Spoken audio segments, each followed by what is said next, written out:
Guys, my name is Konig, and I wanted to start a channel to share with you what I've learned during my career in advertising, marketing, identity, branding, graphic design. All in all, everything together, I call that brand communication.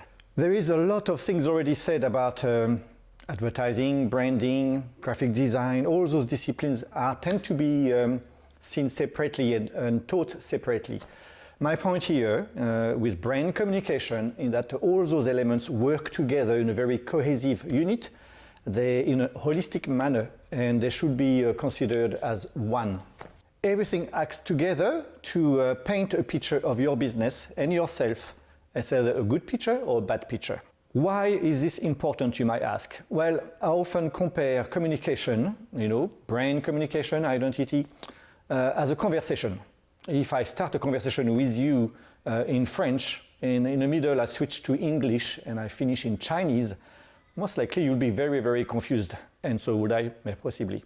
The point is, communication got to be consistent in order to be coherent. You cannot say something with your advertising campaign and change your tune with your printed advertising. Everything got to be consistent across all medium. But of course, that's not easy, because to be an effective brand communication consultant, you need to be conversant in all those different disciplines. Again, advertising, graphic design, everything got to be understood by you in order to encapsulate what this business that you are serving is all about. But most importantly, you need to understand your client and his business or her business or service or product. And that's a lot, isn't it? A lot more than just designing a pretty logo. This is a library. I'd like to order French fries, a burger, and a milkshake. Pretty without substance, context, is shallow, predictable, boring, and won't help you or your business to stand out of the crowd. Brand communication consultants are different from designers, mere designers. They work differently. Often a client will commission a designer to design a logo, for example, and he will tell the designer what he or she is after. And the designer will execute his logo according to what the client has briefed. For brand communication consultant, we turn the table around. The brand consultant will quiz his client. He will ask a lot of questions to understand the person and the business and the product and the service, whatever needs to do. Then they will come up with a tailored, bespoke communication strategy just for that product, service, or client alone. That might include a web design, a logo, an identity, a strategy. In other words, the brand communication consultant will work on developing your image and all the visual aspects of your identity. My tongue-in-cheek motto for my business is image is everything. Well, that's pretty shallow and that's wrong, but we can't help it. It is true that we do judge a book by its cover, even if it's wrong. You want to care about your image. Everything, like I said earlier, everything will paint a picture of your business, a good picture or a bad picture. Every element from your website, UI, UX, the user interface or the user experience. If you have a very, very bad experience surfing your website, you will have a very bad idea of your business as well. The signage leading potential customers to your parking lot for your shop, for example. If your signage is useless and you cannot find your shop, your patrons are most likely to be very, very upset when they arrive and finally find your shop and are going to tell you, where's your signage? Everything plays a part to paint a picture of your business. You have to take care of everything, not just a pretty logo, not just a good commercial strategy or a good product. You have to take care of everything. Perceptions are impossible to ignore. On this channel, I want to talk about all aspects of communication and how they all work together. Also, I will never state that I'm an expert or the best designer or brand consultant in the world. This is just to voice my opinion and how I see things. I will show you how I work, from designing a logo to designing a strategy for a product or a brand. You will see how I do things, And I do not pretend that I know everything. I do not pretend that I'm the best. And what I do is the only way to do things. No, not at all. This is just the way I do things. And I thought it would be, it might be helpful to share it with you guys.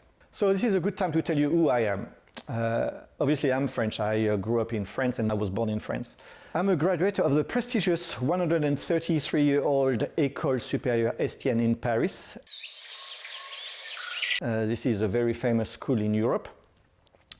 I also have attended École du Pirée, another art school in Paris. I worked in several advertising agencies and design studios in Paris before I decided to move to Australia and start my business that I currently run. Is good communication really that important?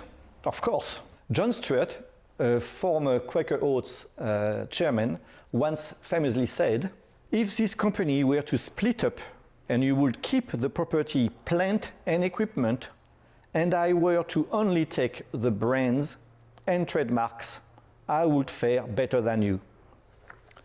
A nice little quote that illustrates perfectly how a brand and a good identity is invaluable. More valuable than a good product, more valuable than a good service. A mistake that is commonly made by entrepreneurs is that only a good product and an effective commercial strategy matters. It is not true. You need a lot more than that. And of course, you do need those too. It's important. With a bad product, you will go nowhere. But identity, the brand, your image is fundamental. Apple is now renowned for its great design. They look beautiful, desirable, which is very important. Desirable, not just pretty. They are desirable.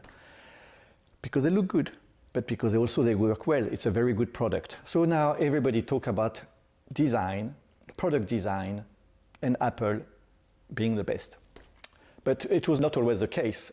Apple had revolutionary products for 22 years before it got really successful with the first iMac in 1998. So what was the difference then? What made the iMac so successful when it was just as good product as all the products before? The difference was that this iMac was, for the first time, made very desirable. It is something that anyone would be proud to put on his desk as a feature. Before a computer was put under the table. It was those horrible towers, nobody wanted to look at them, there was nothing sexy, it was just a tool. With the iMac in 1998, Apple came up with a product that was beautiful to look at, nice to put on display, people would be proud to show it to others. That was a very difference. Ultimately, Steve Jobs' foresight and persistence proved successful, which is proof that the pudding was right. It just took longer to cook in the oven. Another interesting brand to compare with Apple's strategy is Harley-Davidson. Okay, here we have a product that is highly desirable, very sexy. And somehow, in 2020, Harley-Davidson is struggling like they've never been. This is a company that in 1995 was making $1 billion profit. So what happened? Well, in short, Harley-Davidson used the wrong strategy. They became a bit arrogant. Unlike the Japanese motorcycles, Harley-Davidson decided to stick with just one niche, the cruiser niche. And more importantly, their product declined in quality and performance. Nowadays, any other Japanese motorcycle is more powerful, more performant, more reliable than any Harley-Davidson. And Harley-Davidson is way more expensive than any other Japanese bikes. So, despite being a very desirable product and sexy, there is a stage where you want value for money. So here we have two brands. One that finally found that a good product with a very sexy and desirable package was the winning formula. And we've got another brand, Harley-Davidson, who has a very sexy product, but doesn't sell there very well because it's too expensive and not good value for money. Unfortunately, Harley-Davidson's target market is aging. From being 35-year-old in 85, their target market is today 55-year-old. If they do not change tack and strategy, their target market will be so old they will only be able to sell them mobility scooter. Obviously, what I'm talking about is not for all businesses. This brand communication strategy, it's very complex, it's costly. So of course, for the local plumber, the local painter, you will not require that much attention to your brand. In my view, there is 3 types of brands. The very basic one is your local plumber and painter. You will only require a very simple logo, very simple name. You do not need to really stand out of the crowd because you will concentrate only on your local market. As long as you are a decent operator, then you'll be fine. This is the first type of brand. Second type of brand will require a bit more attention.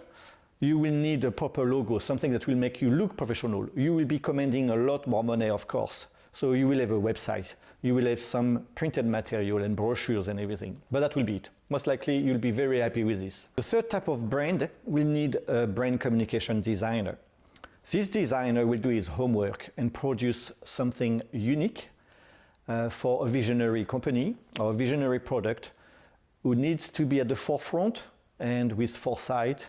The brand communication designer will do his homework, he will brainstorm with you, he will research your competition to find a key competitive advantage, a visual language that will help you stand out from the crowd. He will also refine a unique value proposition that will be declined all across your communication. This designer will need to innovate to help your brand stand out, just like you innovate to stand out.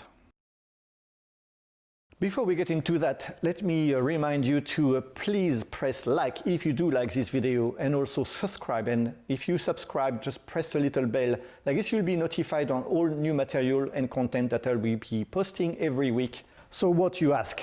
Well, I hope I made it clear by now that brand communication is not just a pretty logo. You also need to design your brand very, very carefully. This is effective and smart brand communication. Here's to the crazy ones, the misfits, the rebels, the troublemakers, the round pegs in the square holes, the ones who see things differently. They're not fond of rules, and they have no respect for the status quo.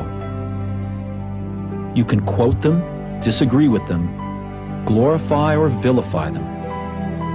About the only thing you can't do is ignore them. Because they change things. They push the human race forward. While some may see them as the crazy ones, we see genius. Because the people who are crazy enough to think they can change the world are the ones who do.